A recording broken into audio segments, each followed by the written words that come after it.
a lot of participants who registered. So many who may not be able to join this can do it over the Facebook. So I think that's it. So with your permission of all the panelists, can I start, sir? Yeah, definitely. So I'm starting, sir. Okay. Uh, so welcome to our second edition of Reimagining Campus Placement webinar. We had conducted a very successful webinar last week, 5 Saturdays, 5 p.m. to 6 p.m. We had very esteemed panelists, and that was our first webinar. And we really received an overwhelming response to what to that webinar in the context of reimagining campus placement. There were over 500 participants, and this is now increasing. It is now becoming a movement. As I told you all, we will be basically doing this series, every Friday, every Saturday from 5 p.m. to 6 p.m. This will be a regular feature. All we will have various panelists coming in every webinar. And as we keep moving forward, more people coming from the industry, from the academia, from the government side, we'll have the panelists who will keep sharing about the emerging opportunities on the work opportunity side, because in today's context, because of the ongoing crisis which is there, the students who are graduating, students who are studying in the colleges, they are facing a very grim future, because not many corporates who used to travel for the campus placement are able to travel. The colleges are closed, and students are home. So, and a lot of the colleges have not still got the exams done. So students have still not got the degrees. So the environment is not very conducive, and the students are facing a lot of challenges. And to keep that this crisis in mind, and to tell the students that everything is not lost about what are the opportunities available, this webinar is being conducted by us, wherein when a crisis comes in, it comes with an opportunity, and the opportunity is coming to us is, why don't we look at this campus placement, reimagine the campus placement, and question it from a perspective as to why it should not be taken place, why it is taking place only once in a year. Why not till everyone gets work? Why not first year, second year, third students should do it? Why not it happen in the colleges where it has never happened before? Why not BA, BCom, and the ITI students, BSc students, the degree holder, the diploma holders, they should participate in the webinar, in the campus placement. So these are the questions which we are asking, and which we are trying to reimagine the way the campus placement is being done. And I have with me today also a very esteemed panelist who are going to discuss and debate what are the work opportunities available for the students, and also how we can reimagine the present campus placement process, so that many students across India, especially in the tier 2, tier 3 cities, especially in the tier 2, tier 3 colleges, where this is much more relevant and much more important in today's context. So I will now ask my co-host and partner, Mr. Sanjeev K. Ahuja, who is the editor for Asian Community News Media Platform, to introduce himself and the panelists around. Thank you very much, Sanjeev. Thank you, Manish, for giving introduction to the event. I'm really honored to have eminent panelists today, and it's an August gathering on the dais or virtual dais. And I would like to start with Professor P.B. Sharma. He is the Vice Chancellor, Amity University, Haryana, Gurgaon. He is yet to, in little while he's going to join us, but definitely I would like to introduce who he is. And Mr. P.B. Sharma is the founder, Vice Chancellor, DTU and RGTU, and past President of Association of Indian Universities, Professor Sharma is a distinguished alumnus of University of Birmingham, UK, from where he obtained his master's and PhD degree in 1974 and 1978, respectively. He has been awarded honoris causa Doctor of Engineering by Alma Mater of University of Birmingham in 2013 in recognition of his outstanding contributions to technical education. A former professor of IIT Delhi, Professor Sharma has been the principal of DCE from 1990 to 2009 and became the first Vice Chancellor of DTU in 2009 when DCE was reconstituted by DTU by the government of Delhi. Professor Sharma in 2000 Professor Sharma led DC and DTU for over 2 decades and built DCU DTU as factory of innovation, where he mentored his students to develop first hybrid car of India. DCE fledged in 2005 and first AUV in 2006. That was awarded the most innovative design award by AUVSI in international competition and the first solar passenger car of India. DTU Solaris that was flagged off from Rashtrapati Bhavan by then President of India, Pranab Mukherjee, who is no more with us now, in September 2012. Next eminent speaker with us today is Mr. R. Aswani Kumar, who is the Joint Director of Employment with National Institute of Career Services, Ministry of Labor and Employment. He has more than 20 years of experience in monitoring the National Employment Service. He has conducted many research and rehabilitation studies and national and international organizations before joining in government service. He is also the recipient of the National Award from President of India for the placement of persons with disabilities in 2010.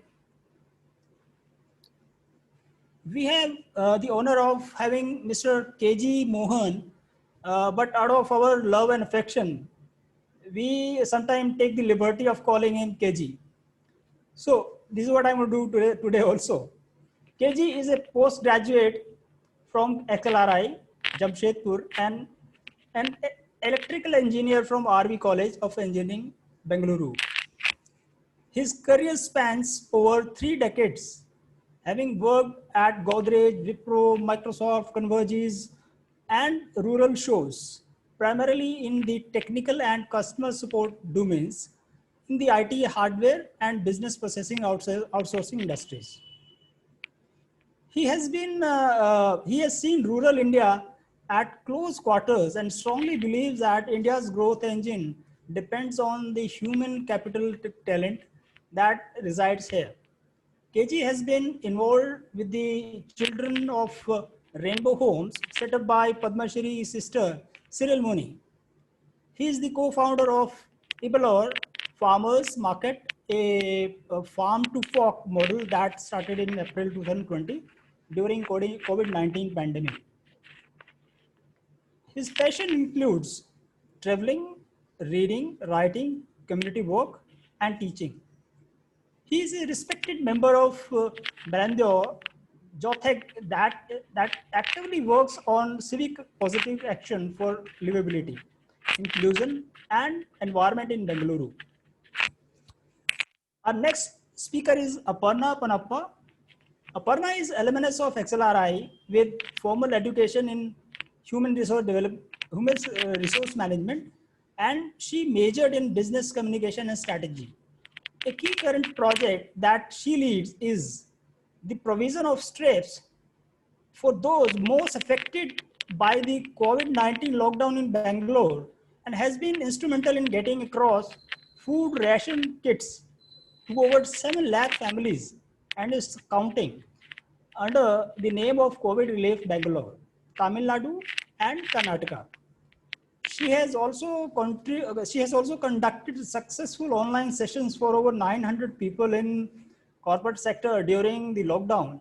She started her career in HR and heading was heading the training function for the South-based operations of Grindwell Norton, Saint-Gobain, and quickly moved to heading all the HR functions for 7 businesses of companies South-based operations. Post that, she made a career switch and joined retail team of Titan Industries Limited. Here, she was instrumental creating a unique and innovative retail frontline assessment center called Face of Titan. She has continued her involvement with assessment centers with assignments in Mahindra Retail, Office Depot, Reliance Jewels, Reliance Timeout, and Adeco. From Titan, she moved to Himalaya Drugs Company, where she headed the retail business, following which she moved to Levi's and introduced many customer delight initiatives. Her last employment was with Reliance Retail. In 2010, she started her own consulting firm called REDD Network, which provides consulting, training, design, and workshops in the field of leadership and performance management for the corporates.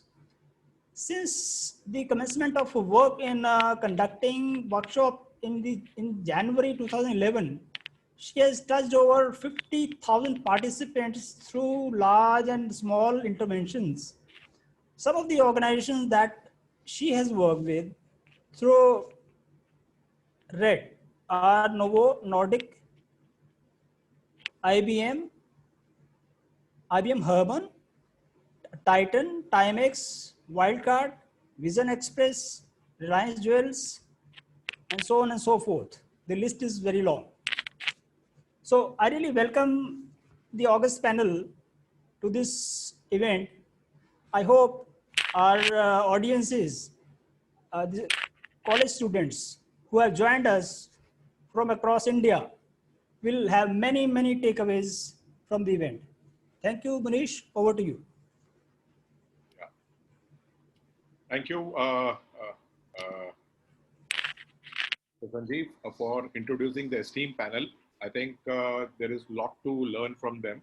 So I will request first our panelist, Mr. Ashwani Kumar, to give a perspective on what is government doing for the livelihood of the students, for giving them the work opportunities, and what is his view on reimagining the campus placement initiative, and why campus placement needs to be reimagined. So over to you, sir.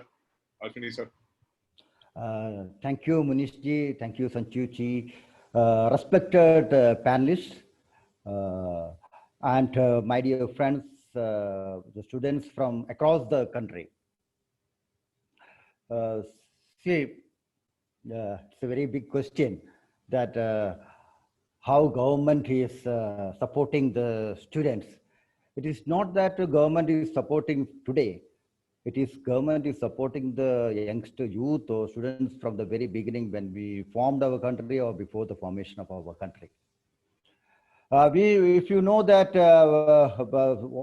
there are many employment exchanges which are running in our country to support the youngsters. In our childhood, when I passed my 10th class, my father told me to go to the employment exchange and register yourself. So whoever is passing out the 10th class, first responsibility is to go and register with the employment exchange. So that why we are registering over there? Because the government vacancies are notified in the employment exchanges. And if your qualification is suiting their requirement, you will be called for the interview or for the test. So this is the support system which the government was running from long time. Now, see, with the advent of time, a lot of changes has happened, and it has become very difficult to manage with the normal paper and pen kind of system within the employment exchanges. And the change for the transformation called for the technology-driven transformation, and we changed from the National Employment Service to the National Career Service, with the launch of National Career Service Portal in 2015 by Honorable Prime Minister Narendra Modi ji. Thereafter, we were not only supporting the government system for the recruitment purpose, but we were also supporting the private establishments for their recruitment purpose. And the students got a lot of opportunity from the private sector also. See, the launch of portal, the NCS portal, you can, if you go to the ncs.gov.in, the homepage, if you can see, the NCS portal will be there. This is the portal which you can see on my background, which helps the job seekers and the employers to meet. The job seekers can register as well as the employers can also register. If you are, and the employer will register, after registration, they will notify the vacancies to the portal. And if the qualifications and the skills are matching with the requirement of the employer, the same you will be you can apply for that post. You will get an SMS or you will get an email message. And if you wish to join for that post, you can just straight away apply for the post. And the employer will call for you the interview or for the test, and finally selection will happen. And this is the process what is happening in our NCS portal. So students, I request all of you to first register in the portal. This is a free register and there is no need to pay any single pie for the service offered by the center.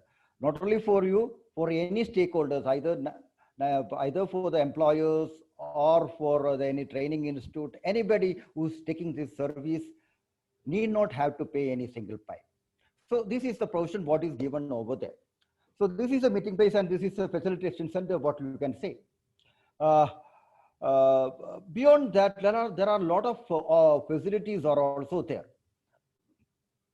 For example, when we come out of our college or school, after completion of our graduation, we don't know what are the opportunities in the market or what are the job roles available.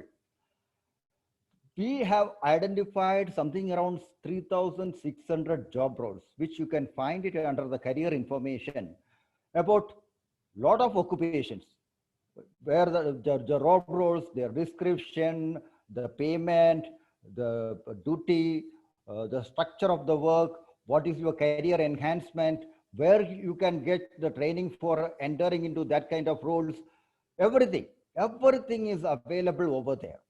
So it will be helpful for anyone if you understand what are the job rules, so it will be easy to get an employment. Okay, so we have documented something around 3,000 occupations. Now again, we are still looking for more and more occupations which are relevant in the market, so you can understand about the various occupations. That is about the career informations. We regularly organize job fairs also. See, we were in our institute, that is National Institute of Career Center, Career Service in Noida, which is under the Ministry of Labor and Employment, where we regularly organize job fairs. Regularly means every week the employers come. The job seekers who have registered also will come over there, and their meeting place will happen over there.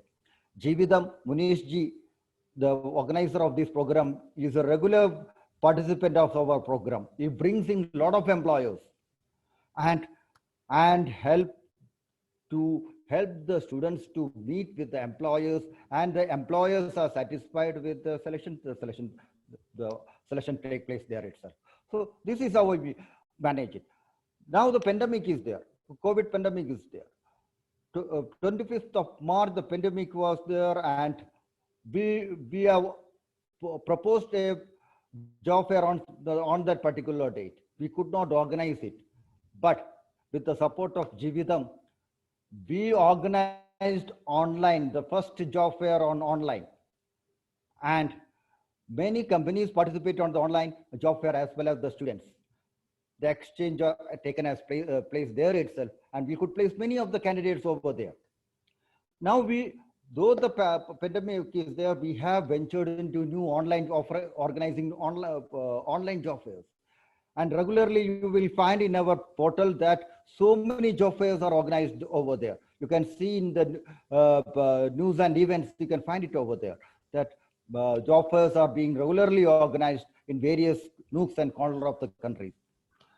For organizing this job fair, we have the support system of more than 950 employment exchanges and more than 200 model career centers across the country. You can find many of the model career centers in the northeastern states, from Nagaland, Meghalaya to the interior parts. So we have a quite big reach where we can organize these job fairs, if it is physical job fairs as well as the online job fairs. We regularly organize employability training also. Employability training we organize with the support of TCS. You can find online employability training is there with the support of TCS ION. Basically, that is a training which help want to get an employment. See, normally for getting into a corporate world, you need specific skills. For example, soft skills. How to be in a team, what are the etiquettes to be followed, how to communicate, what are the telephonic mannerisms. So many items are there which normally one person who comes out of the college does not understand what is the corporate culture. So to make them understand, we have online training organized in association with TCS, and that is also available in our portal. That is free of cost training. Once you register with our portal, NCS ID is generated. You can simply give the NCS ID and you can use the TCS ION portal, and that is a 14-hour training which will help explain you about the various corporate culture, and a certificate also will be given to you, and that will help you get an employment. They are also organizing some other paid programs, that is prep for work and all, but that is paid, that is not available in our portal. We are also trying to associate with Microsoft Office also, Microsoft also. They are also in discussion with us. So we are trying to bring those people also in our portal. So various facilities are available. Now we have also provided various links of training, online training program provided by SWAYAM, that NPTEL training of that IITs and Indian Institute of Science, then the Diksha program, then about the various career schemes, about the Vidya Lakshmi, Vidya Sarathi, then the National Scholarship Portal, National Apprenticeship Promotion Schemes, National Apprenticeship Training. So many links are also given. So students need not have to search for various items. You can come to our portal, you can see what is available over there, and you can utilize the facilities. We are also trying to associate with many employers. Now already MOU has signed with Monster.com, HireMe, Jeevidam, or VSS Technology, then Mera Jobs. So many people placement organizations are also associated with us in providing employment. So we support the youngsters at a larger extent to the nook and corner of the country, and we help for the placement of our youth of our country. Thank you, sir. So this is a support system what we are providing, and Jeevidam always support us for organizing job fairs throughout our country. Thank you, sir. Sir, so much thankful to you for showcasing what government is doing. So I think this is a myth, that yes, we keep hearing government is not doing much. When I hear you, Aswani sir, when I meet you, I always get new perspective, what all new things, the government is doing, the portal which you have, the kind of training programs, the counselor support. I think National Career Services, which is there across their centers across India, is doing, in my view, a phenomenal job. I have been working with you for the last over 3 years now, 4 years now, and we have done a lot, but there is a lot to be done. And I think you are always there, for full support. So thank you, Ashwini sir, for giving us what all opportunities are available to the students across. Now I will take this thing to Mr. KG sir, who is there as one of our panelists. I will ask him to give a perspective as to, he was the CEO of a BPO called Rural Shores. He has a very amazing perspective about the the other side of India, the bigger part of India, 70% of the part of India, which is tier 2, tier 3 cities and rural India. So, KG sir, we are itching to hear you. Over to you. Thanks, Munish. Thanks, Sanjeev, and others my co-participants this panel. What we need to understand is the world has changed dramatically over the last 7 months. The reality also is that India by itself has changed over the last 70 years. It's a 5,000-year nation, a civilization, which has gone through ups and downs.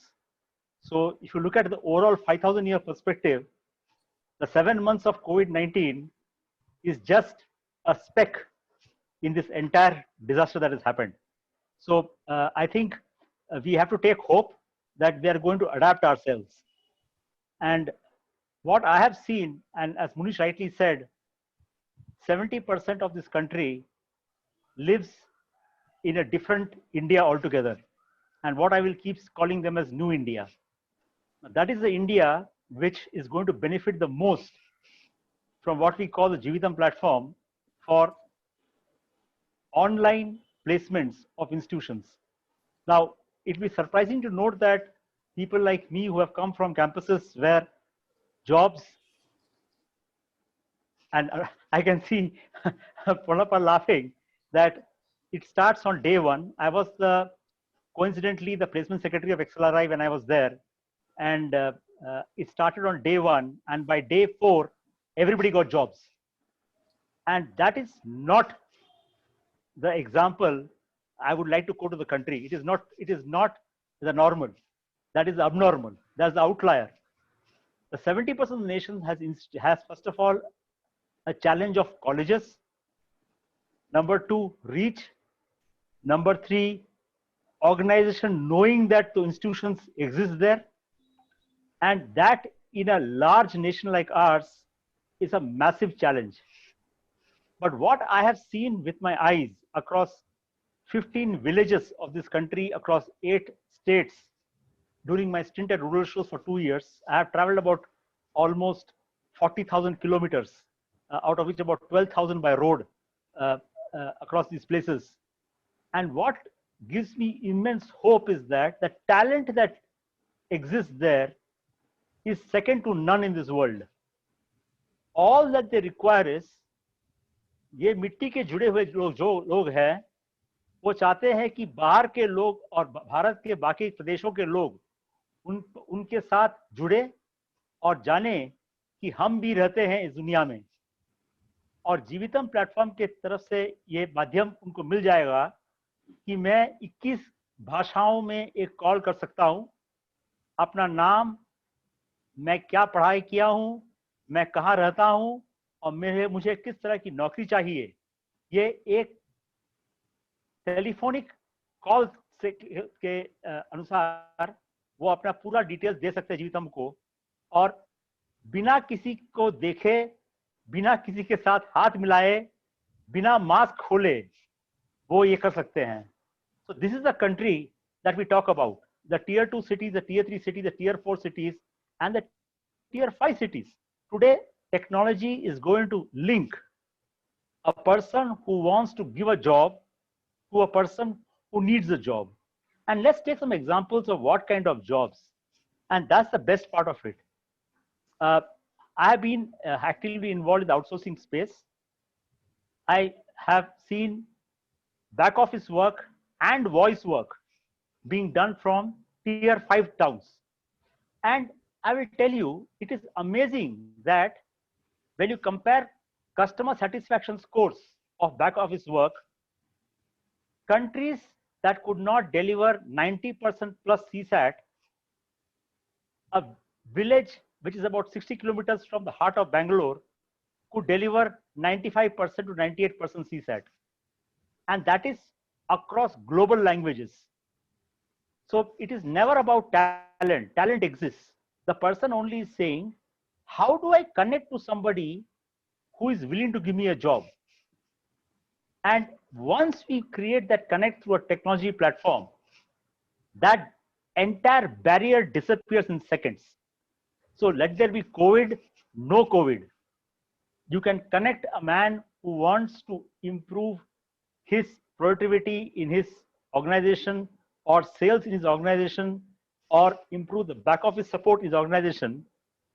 That person just needs to know, where does this man stay? And now all these people are coming from institutions and colleges in the hinterland. And as Munish will always say, campus placement, the term, is unheard of in plenty of these institutions. Forget about the college saying, I can get you a job. The student is desperate to get a job. And I will not like to use the word job, career, work. The word to be used today is livelihood. Livelihood, as per the Oxford English Dictionary, says that it is a means of earning money to live. It is not about a corporate job. It is not about a job which is a desk job. It can be anything, any kind of means. If the person has the skill to earn a livelihood, and there is somebody on the other side who is willing to provide the opportunity for this individual to convert the skill to earn a means to livelihood, that is online placement. And we have to do a lot of work in this area, because education institutions have to equip themselves with the new educational policy that has come up to understand what are the skills that is required in the gig economy. How do they make their students upskilled or skilled for those new economy jobs? The corporates need to have a connect with these institutions and the immensely great talent existing there. And the platform to be used to connect these two is what Munish and team have already created. And our goal is to say that, let us see if 1 million people can log on to this Jeevitam portal and give their background and start benefiting from getting jobs, or rather means of livelihood in this environment. So COVID was just an interim blip in the horizon. Let us assume that COVID exists or doesn't exist. We are going to connect the man on the ground, mitti ke jude hue man in the hinterland of India, with a job that he deserves, with a career that he deserves, the work that he deserves to earn a livelihood. And that's possible as we reimagine the way placements are done. Colleges know how to give the opportunity to the students. And I know a lot of people from the villages of India seeing this webinar. And two or three of them have pinged me and said, I am there. And I'm telling them, do not lose hope. The world is open for you. This nation has been there for 5,000 years and people have had livelihood. Your livelihood is guaranteed as long as you get skilled, as long as your institutions where you study know there are platforms available to connect you with the livelihood that you want to get. And if that happens, the seamless connect between the man on the ground in the backwaters of a village 100 kilometers from Lucknow can be on this call, seeing a man sitting, let us say, in Delhi, whose organization wants to have a man delivering his products in the entire district where he lives, and he knows he's there and gives the job to him, and he's going to be happy doing the job, earning a livelihood. That is a dream that we have. And Munish, thanks a lot for giving me the opportunity to share this. I want to give hope that the $3 trillion or the $5 trillion economy that we're dreaming of, for many, they feel it's just a dream.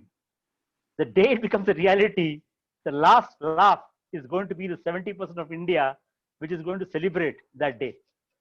Thank you, sir. Thank you, sir. ये मिट्टी के साथ जुड़े हुए लोग, I think that is something which is our heartfelt mission.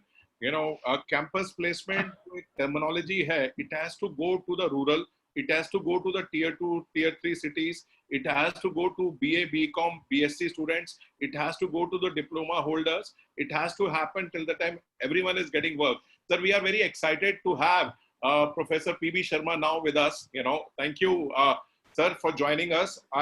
Against all your personal problems, you had given us a commitment and you kept that commitment, sir.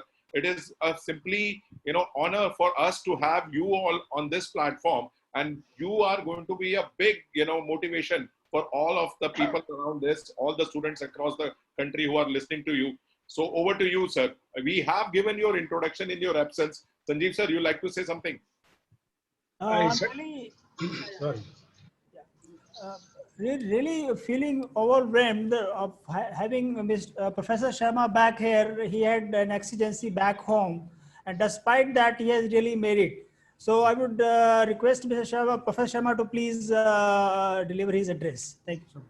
First of all, let me express my profound happiness in being part of such a distinguished panel, serving the cause for the young India, which is so important. While education is important, it is equally important that ultimately those who come to the universities and colleges and schools ultimately must end up by fulfilling their dreams of life. And one of the dreams everyone has, that he or she would like to work in a reputed organization or would like to establish his own enterprise if God Almighty so permits. And therefore, I think after this pandemic, COVID pandemic, we have to now meet the new challenge by which we are in a position to assure not only the quality of education and the skill development which we need to provide to our students, but we need to also ensure that they are provided ample opportunities to launch themselves into the arena where great many opportunities exist, both within the country as well as outside. It was not a problem when I graduated way back in 1969, almost 51 years back. At that time, if you go to the principal of College of Engineering and ask him whether I would get a job or not, or would you place me somewhere, the fellow will ask you to go out of the office, because campus placement was not a phenomenon at that time. We all were lucky enough to get good placement in our own, according to our own capability. The time was very good, and naturally we all did very well. But today, one of the major responsibility which we all have in educational institutions, as I said in the beginning, is not only to deliver the curriculum, which is of course very highly innovative, but also to ensure that we create the capabilities of the kind that are required by the industries and corporate today, and also the capabilities by which you would be able to remain agile, active, and relevant throughout your lifetime. And therefore, today, after this COVID crisis, it's very, very important for us to realize that the world today is very different compared to what it was. There is a fear already looming large that a lot of people will be losing the jobs who are already in job market.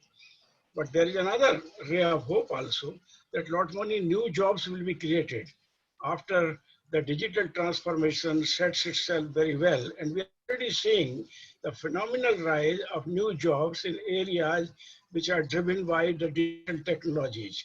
And therefore, it would be very important for all the students who are going to universities and colleges today to ensure that they are in a position to acquire the capabilities which will enable them to join this new job waves which is being created on the strength of new technologies, digital technologies included. We would be, of course, entering into an era where man and machine will work together. More and more intervention of machine, intelligent machines, and artificial intelligence coming, driving the machine learning in a big way in the years to come. And that phenomena has already begun. So therefore, it will be very, very important for us now to acquire the new skills of the kind which we need to trade and transact in this highly technology intensive, automation driven work organizations in which we will go hereafter. So people like me who are in the university today are asking ourselves, what is that I should do beyond the set and the structured curriculum to provide that vital flexibility and opportunity to every single student who comes to Amity University so that he or she is in a position to acquire the capabilities that are required for today's job market and prepare himself as a future-ready professional. Having said this, while technology and capabilities are important, what is also important, I think, which is a very important message I want to plant in the minds of the students as well as the teaching community, that the digital world requires people who are persons of high integrity. Integrity suddenly has become very, very important. Professional morality has suddenly become very important because in the digital world in which we are already there, no amount of falsehood can be permitted. And therefore, I think we have to train ourselves now to work in an environment where personal integrity, professional morality, conformant to the work ethics as defined by the organization, the code of conduct for the professionals as assigned have to be now truthfully followed by everybody. It's not just a compulsion, but it's a compulsion for a good cause, because the world tomorrow would be much better only if people are conforming to highest levels of codes of conduct and discipline of the kind that is required. And therefore, self-discipline has to be one of the very major aspects of training of an individual, so that rather than anybody else asking you to speak the truth, it should come from within you, that you would conform to the dictates of the new digital wave which is already there. Truthfulness, transparency, trust, use of technology, having capability to adopt new technologies in the years to come would, in my opinion, would be very, very important characteristics of the new workforce which we prepare in our university. Having said this, let me also say that the new world of digital transformation requires each one of us to be more effective communicators.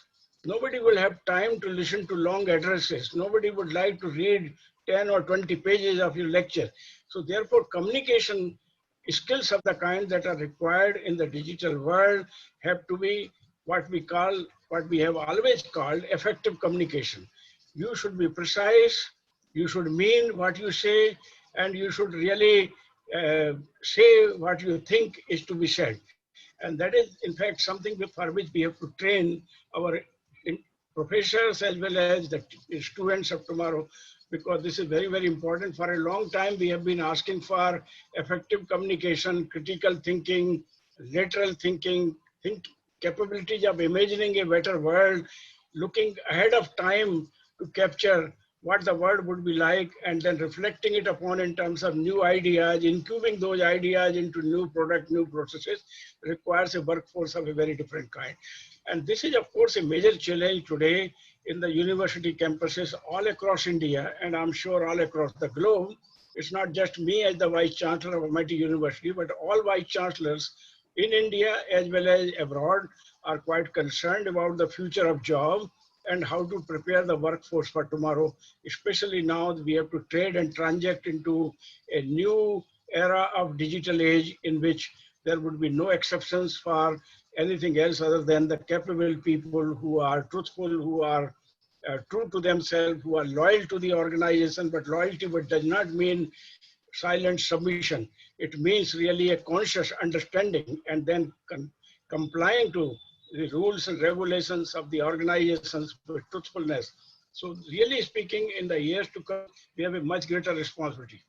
Having said this, having prepared our students community to face the challenges of the world of work, it would also be important for us to apprise them of the enormous opportunities for placement that exist beyond the campus placement structures which we had in the past.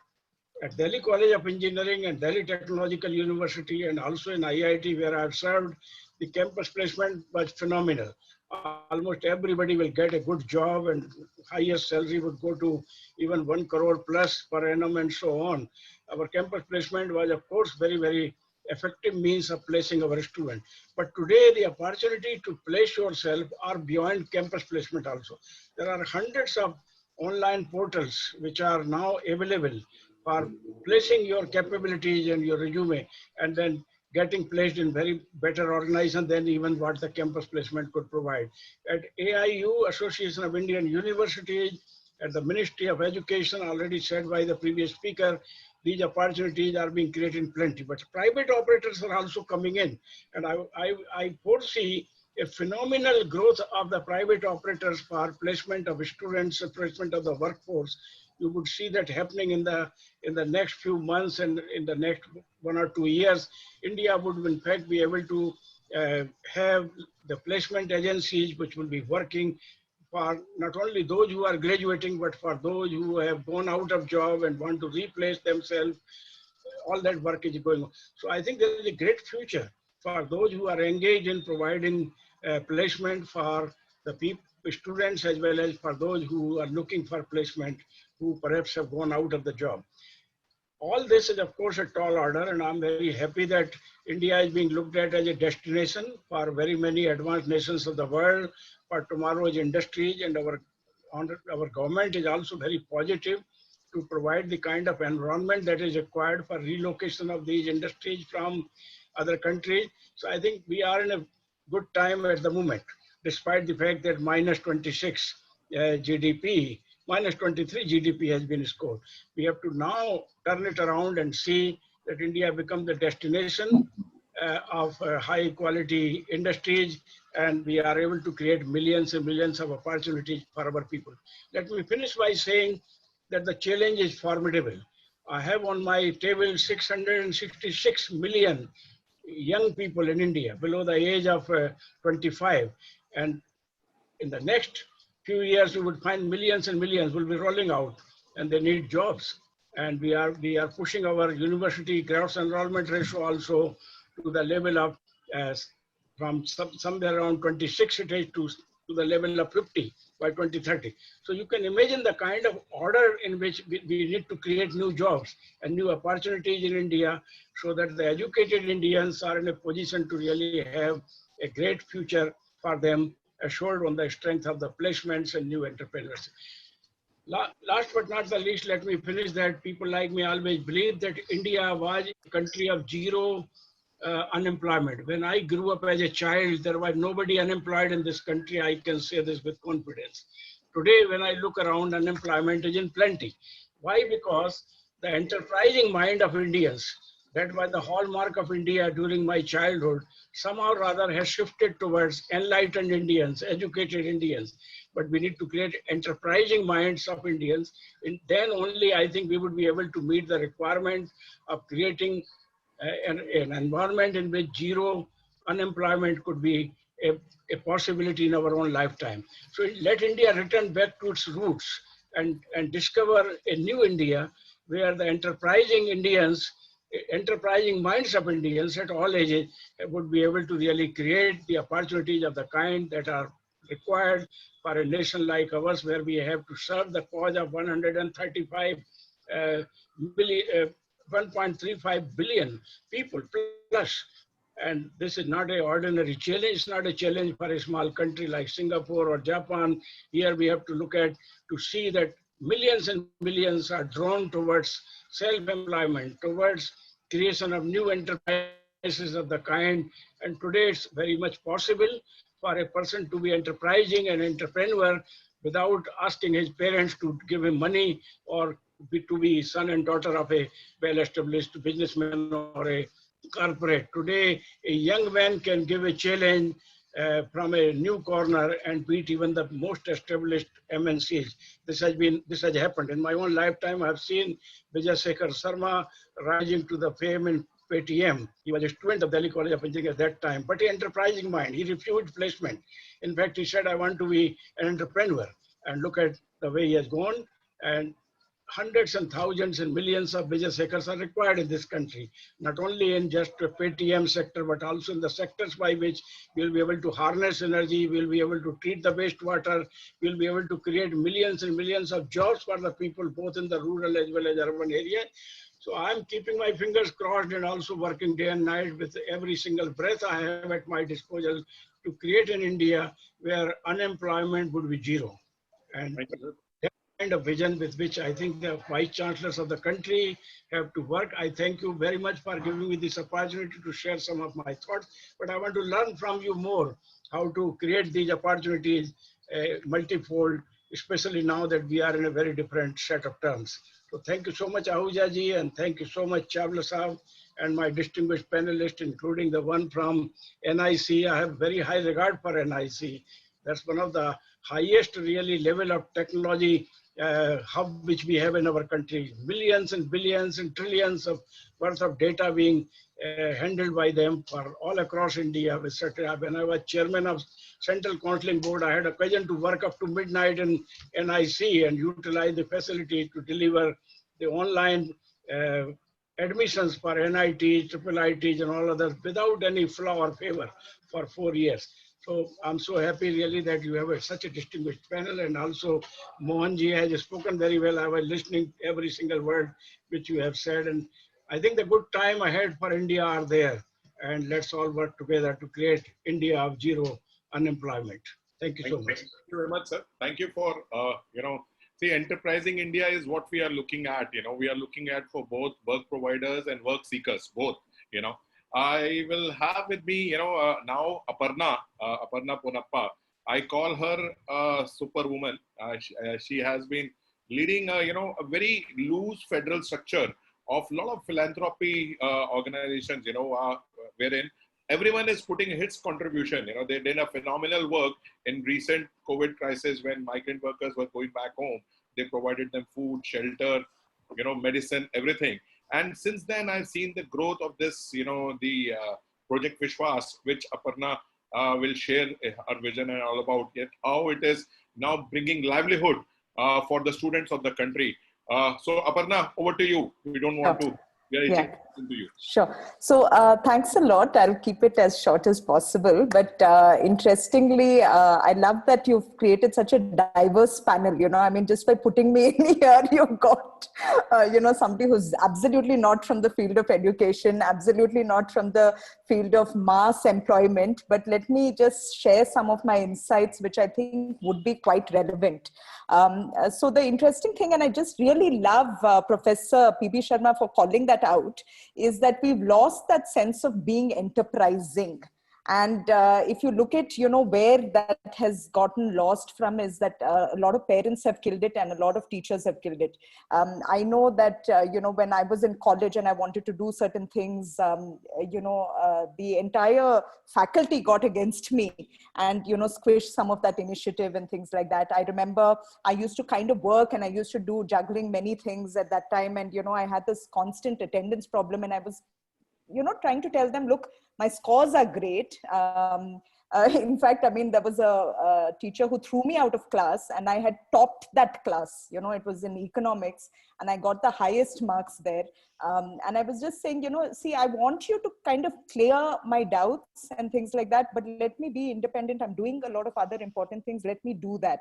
And now, when we come back to, and I can see Mr. Mohan smiling about it, and this is a secret sauce that we've had at XLRI, which we are willing to share with the world, that the placements were always managed by the students really primarily. And I mean, he was PlaceCom chief, and he'd be a testament to that, you give a student a problem, they will come together and very collaboratively solve it. And the teachers are, of course, required, like Professor P.B. Sharma said, to ensure that there is ethics around it. Otherwise you just leave it all to them. They'll only maybe take care of their friends and just a couple of people, but they won't look at the holistic problem in a sense, right? So one of the things that, we've really got to work with, and I'm just so happy to be working with Jeevitam in Bangalore. We're actually working with a bunch of Karnataka-based colleges where we are setting up placement committees. We're actually getting the students to take charge, and we're saying, okay, add, some teaching mentors, add parents, and add a couple of influential alumni to open the jobs up, right? So you all will go and find those jobs. And one of the big paradigm shifts that we've been struggling with them is really around, this whole thing of, please get a job in your first year, get a job in your second year, and then look for your final placement or entrepreneurship. In fact, if you're interested in entrepreneurship, start while you're in college. Start trading, start selling, start doing a lot of those things. I know luckily I got that opportunity, and today I'm economically independent. I don't need, to even look for a job, because I've kind of worked on all of it myself and done that. Now, the interesting things that, we are really looking at in terms of changing is this whole mindset, even with institutions, around this admission focus rather than placement focus. So if that just shifts to, getting that placement focus, it's from year one, or, as soon as the student is in there, they're going to kind of look at, how students can be enterprising, like Sir just said. And I know, there are schools that are changing. The new, education policy talks a lot about vocational training and talks about, skill development, but we've got to allow everybody to kind of work at a much earlier age. And so many students are here. So this is a real call to arms to you, that you need to start working today. Don't even wait for, the term to end or the term to start. Get those part-time jobs, get something on for yourselves. A case in point I want to share, in fact, even with the relief work that we did, we led it till there was complete lockdown. We said, see, as long as people are not allowed to go and work and they don't have a source of income, we need to support them, right? And at that time, the state hadn't got its act together. So we kind of put a lot of processes in place and we made it work. But the minute everything started opening out, we actually said we should step back, because then we are creating this culture of entitlement. Like a student feels that they're entitled only to study and not to work, right? Or they feel that I've paid a college fees and the college should give me a job, So we need to just get away from that whole aspect of it and create these, engines for change with the student community itself. And I know that I used to be a union, student union leader, and we could just do about anything, from college festivals to, getting the best panelists without knowing anyone, right? I mean, we'd work like that through connections and things like that and make it happen. So jobs will not be too much of a struggle if they themselves, each student, each college has its own student committee, which is kind of driving that. The second big thing really is about inviting a lot of institutions and organizations to open shop in larger parts of the country, right? So as in the introduction, people were talking about how much work I've done in retail. I remember, we'd have the skepticism when we put up a store. How will we hire people there? But the minute we put up a good store, people would come for jobs. And then the question was really about training them on the job and putting them to work, right? And interestingly, we found very often our biggest customers were these same families, the people who we've given jobs to. So that's the real way to really grow our economy. And we know that, with this minus 23 GDP and the fact that our country at a per capita level is at 118 in terms of ranking, right? Global ranking in terms of earnings. We've got to make that change, but let's empower students. Let's empower the student community to take this up, and let us, work on training them to run these cells, and let's trust them to, really do a great job. And our work can be around empowering them to kind of make this happen. So this is what I wanted to share. Thank you, Aparna. I think you were precise, and you were always, whenever I hear you, I see so much of energy, so much of focus, and so much of clarity in the way you visualize things and carry on people. We are, for benefit of everyone, Aparna and myself, we are Jivitam. We are joining hands together, and we are going to do our first pilot in Bangalore, wherein 15 colleges from, are joining hands together. And once this pilot goes on, I think we are looking at taking it forward to the national level. Mr. KG, who's there with us, he will be helping us in the entire thing, because he's in Bangalore and he knows you, Aparna. I think some XLRI alumni, Absolutely. But just to clarify, our pilot is going to be Karnataka. So what I'm more curious to see is what will happen in Raichur and Mundgod and, all these places, because this is where, like Mr. Mohan said, right, this is the heartland, and, that's where we've got to make that impact. Really think looking forward to that's true.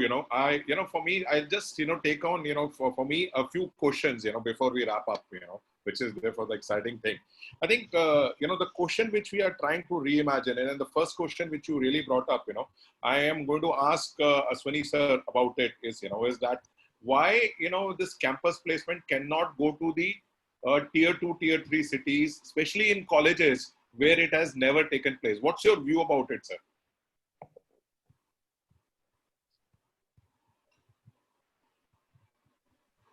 Unmute. I think he's muted. But yeah, unmute. I'm audible, I think. Yeah. Sir, you can see that big corporates like TCS and other corporates, they're also moving towards this tier 2 and tier 3 cities. Recently, we had a discussion with TCS, and they are going to organize employability training programs in tier 2 cities, basically aspirational districts, with the engineering colleges in aspirational districts, where they will be identifying students, train them for 200 hours, then they will look for the placement in TCS itself. That means many of the corporates now moving towards the tier 2 and tier 3 cities. They are taking our help also in identifying the colleges and identifying the students. So the Microsoft, when they came also, they were also discussing the same thing. They are also looking for training the people at the village level. So that is why they want to connect with us, because we have that reach where we can connect with the students.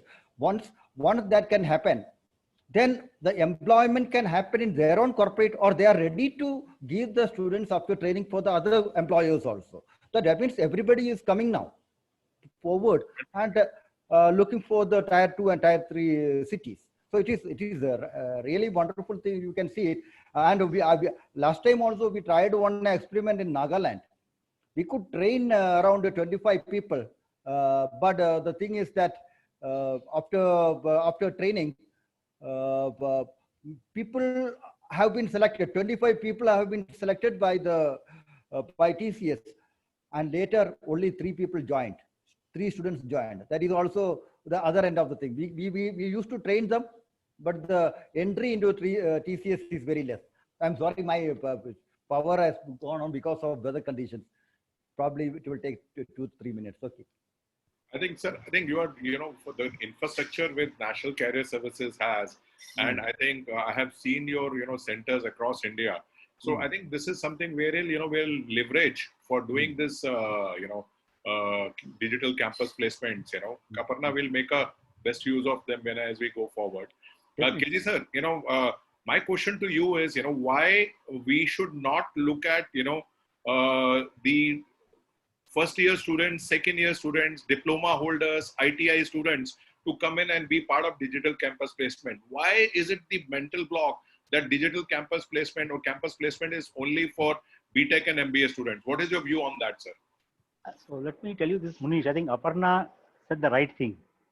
The question is that let us encourage people to get out of what she calls the entitlement mindset to the enterprising mindset.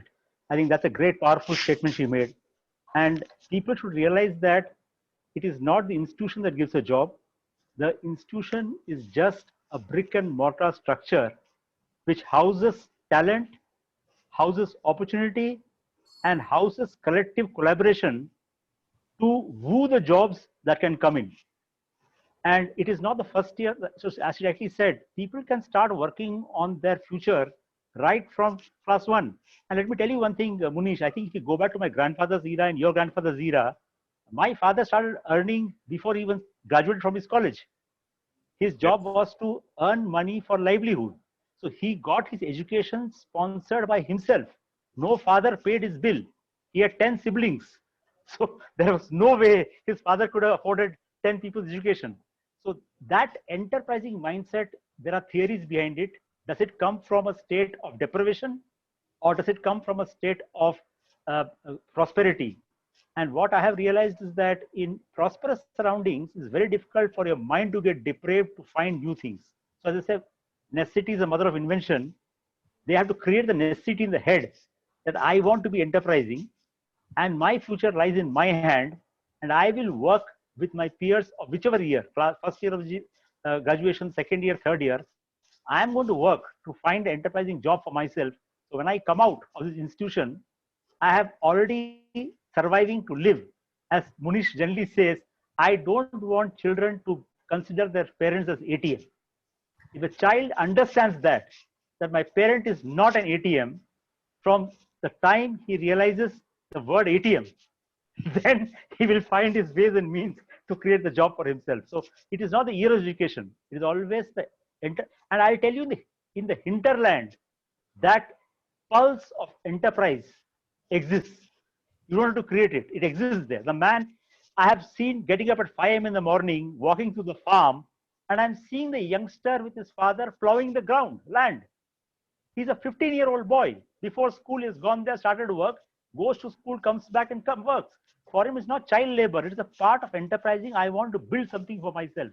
So as you rightly said, whichever education the person is in, if he has an enterprising head, and I'll tell you, Munish, a small personal example before I sign off. My eldest son passed out of a premier institution in Bangalore engineering. He got a job in one of the premier organizations of IT in this country. And he came and told me, I don't want to join there. I want to join a startup. Now that's enterprising in the head. And for a person of the generation who wanted a cushy, definitive, well-paid job, seeing my son say that today says it's his freedom, he's enterprising, he's going to chart his future, go ahead. And I'm sure every parent wants to do that. And the hinterland is very much ready for doing this. And every year of education is immaterial. It is a question of the mind changing us. I think Mr. Sharma also said that. It is a question of enterprising mind. And let us somehow get this engine moving in the head. Thank you very much, sir.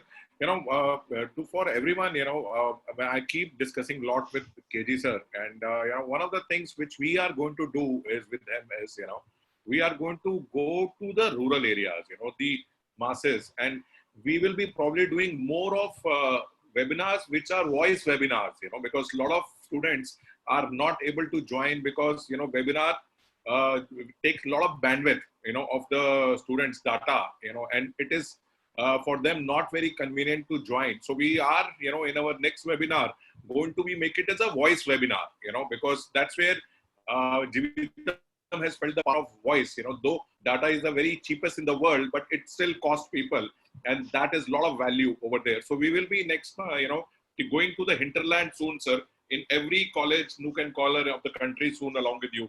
That is for sure. Right. Aparna, my last question to you before I hand over to Babulal, sir, for giving his remarks and closure thing, I want to, check with you, what is your view about, because you have been talking to colleges and everyone, why is so much of resistance for first year, second year, third year students to also come in, because why not campus placement happening for them?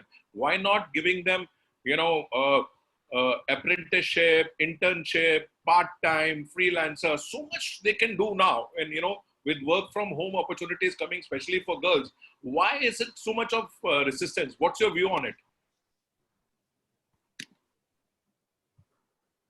I feel that, students have just been very protected, right? I mean, I could cross the road when I was, in the second standard, 8 years old. And I've allowed my son to do that. But I've seen a lot of children who are at 15 who can't even cross the road. And where do they get that allowance to do something, right? So you have, parents who are very dictatorial, teachers which are very dictatorial and tell them what they can do. This is the phase where you only study and you focus on studies. And then the next phase will come where, you will start working. I mean, to just answer what Ashwini sir was saying, he had those students in Nagaland who found that they didn't want the job because, that was their first job opportunity. Why should they jump at anything? They don't have the experience of working anywhere. So, I mean, somebody would have said it's too far, it's this, it's that, and then it becomes an easy way to kind of drop out, right? But only an experienced mind of somebody who had done a lot of things and experimentation at that point will be able to take up that job or that opportunity because they have that culture of working.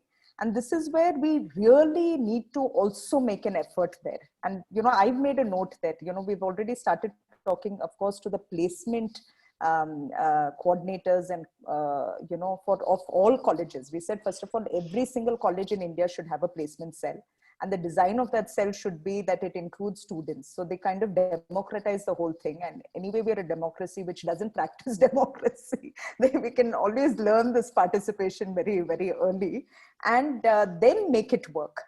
So it is really about giving people the freedom to explore, because the opportunities, like everybody has said, is there galore. In a country like ours, in any place there are enough opportunities, but give them the freedom to kind of explore it, right? So that if we kind of start doing, I think we should be able to make the change. Don't hold everybody too harshly on this, because luckily the gift of COVID is that we are all sitting here thinking about this problem. Otherwise, where would we have all met and where would we have been actually thinking to solve this problem? So that the hope is there and the future is here already. So let's kind of encourage students to do this. I have had phenomenal experience with students, because 90% of the work that we did in COVID relief was done by students, and they fought with their parents to kind of do this work. One of the girls who worked with us was thrown out of her house, and she stayed in my house for a week or so. And I told her to kind of make up with her parents and go back to them. And then later they were very proud of it when they saw the output of the work.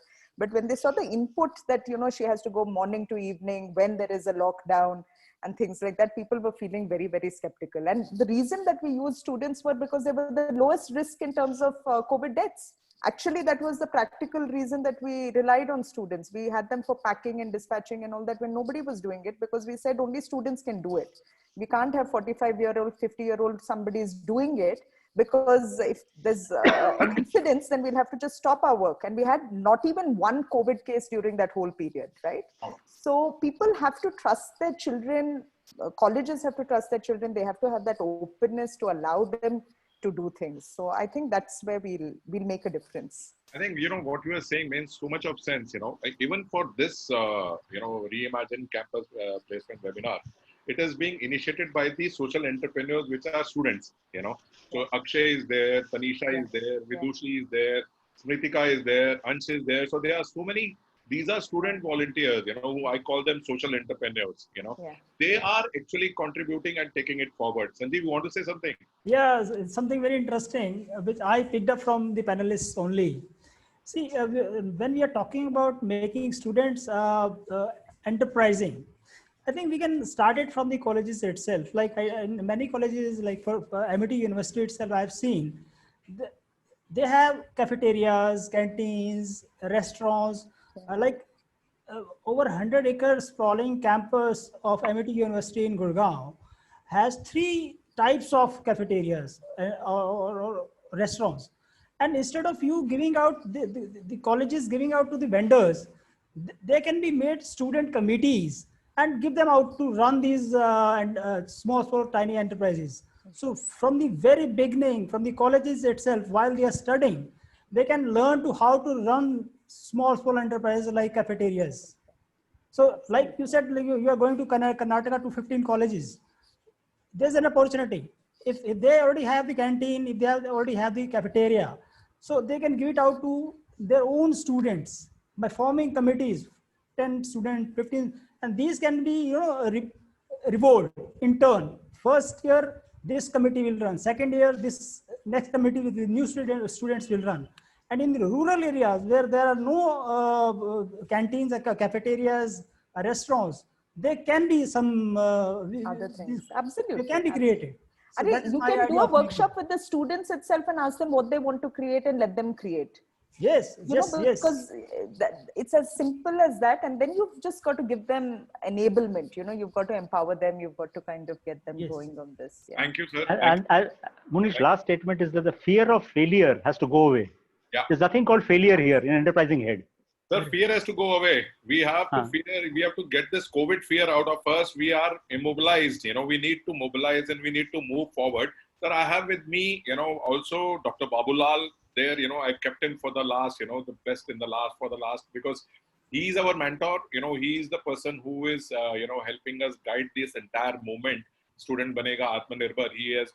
I've been speaking to him for long.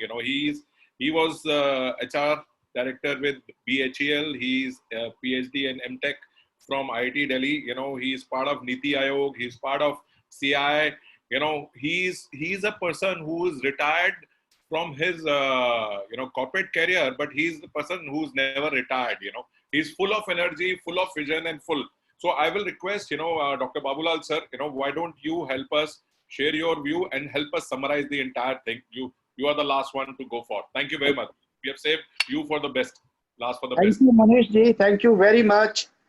Today we had the most wonderful panel, and the takeaway from the panel are extremely beneficial, not only to the students, but to me personally. And this day particular is a very, very fascinating day, and it is a teacher's day. So we salute education, we salute institutions which provide learnings to the students. And this day was even more special when Professor P.B. Sharma, he happens to come from IIT Delhi. So he is basically an alumnus and a professor of IIT. So that again is a very, very nice thing basically. And some of the takeaway which are common to all the speakers is skilling is very, very important. Ashwini Kumar ji has told about NAPS, and this again takes me back to the memory lane. Honorable Prime Minister gave us a check of 1.8 crores for providing maximum internship in BHEL. And based on that, I was recognized by the late Finance Minister as champion of change. So personally, he gave me a certification. So NAPS or skilling is very, very important. So students who does not hone their skills, they will find very difficult to get job opportunities, be it with an organization or even their own self-entrepreneurship. So skilling is very, very important. The second important thing which every body now is talking, and I think that is the need of the hour, that is the entrepreneurial mindset. So people have to develop, and this mindset has to be developed right from the school days. So they have to balance their formal study as well as they must explore the opportunities. They must identify certain problems or challenges which the society is facing. And for that, Professor P.B. Sharma gave this, it was a wonderful talk by him. Every word was coming as a pearl of wisdom from him. So he was telling that we must be continuously, in search of problems and equip ourselves. And he gave 3 words, agility, active, and relevant. So how you will be relevant? When you are continuously upgrading your skills. So Industry 4.0 is coming, digital transformation is happening. So these people who are in fact digital natives, so they will find a lot of opportunity. So there are areas where jobs will be practically going away, but then there are many, many areas which will offer huge opportunities, and Professor Sharma has amply explained them very nicely. Then another thing is, that attitude and the social skills. So integrity is very, very important, because in digital world, nothing can be hidden, you are in LinkedIn, you are in Facebook, you are being seen from 360 degree angle. So that is again very important. So it is a message to the students that they must inculcate the habit of transparency, integrity. So this is one takeaway.